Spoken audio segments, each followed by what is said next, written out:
رسول اللہ صلی اللہ علیہ وآلہ وسلم نے ارشاد فرمایا،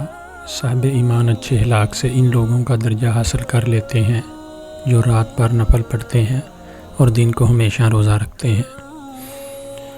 آپ صلی اللہ علیہ وآلہ وسلم کو جب کوئی مشکل درپیش ہوتی تو آپ فوراً نماز کی طرف متوجہ ہو جاتے۔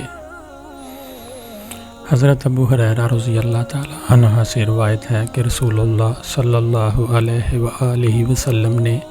فرمایا، جب تم میں کوئی نماز پڑھتا ہے تو شیطان اس کی نماز میں شبہ ڈالتا ہے، اس کو یاد نہیں رہتا کہ کتنی رکعتیں پڑھی۔ جب تم میں کسی کو ایسا اتفاق ہو تو بیٹھے بیٹھے 2 سجدے کرے۔ حضرت ابو ہریرہ رضی اللہ تعالیٰ عنہ روایت کرتے ہیں کہ آپ صلی اللہ علیہ وآلہ وسلم نے فرمایا کہ 7 آدمی ایسے ہیں جن پر اللہ تعالیٰ اپنی رحمت کا سایہ ڈالتا ہے۔ ان میں سے ایک شخص وہ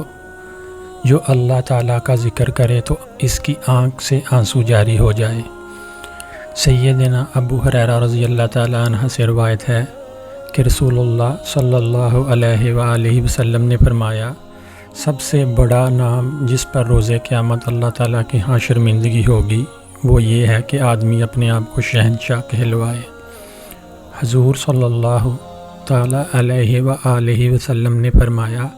اذان اور اقامت کے درمیان دعائیں رد نہیں ہوتی، لہٰذا دعا مانگا کرو۔ حضرت ابو ہریرہ رضی اللہ تعالیٰ عنہ روایت کرتے ہیں کہ آپ صلی اللہ تعالیٰ علیہ وآلہ وسلم نے ارشاد فرمایا کہ جمعہ کے دن میں ایک گھڑی ایسی ہوتی ہے کہ اگر کسی مسلمان بندے کو حسن اتفاق سے اس خاص گھڑی میں خیر و برکت کی کوئی چیز اللہ تعالیٰ سے مانگنے کی توفیق مل جائے تو اللہ تعالیٰ اس کو وہ عطا فرما دیتے ہیں۔ حضرت عبداللہ بن عمر رضی اللہ تعالیٰ عنہ سے روایت ہے کہ ایک شخص نے رسول کریم صلی اللہ تعالیٰ علیہ وآلہ وسلم سے دریافت کیا کہ مسلمانوں کو کون سی خصلت بہتر ہے؟ آپ نے فرمایا کہ کھانا کھلاؤ اور ہر شادر نادر کو سلام کرنا۔ حضرت علی رضی اللہ تعالیٰ عنہ سے روایت ہے، وہ بیان کرتے ہیں کہ انہوں نے رسول اللہ صلی اللہ تعالیٰ علیہ وآلہ وسلم سے سنا، آپ نے سود کھانے والے، کھلانے والے، تحریر کرنے والے اور صدقہ نہ دینے والے پر لعنت کی، نیز آپ نے نوحہ گیری سے منع فرمایا۔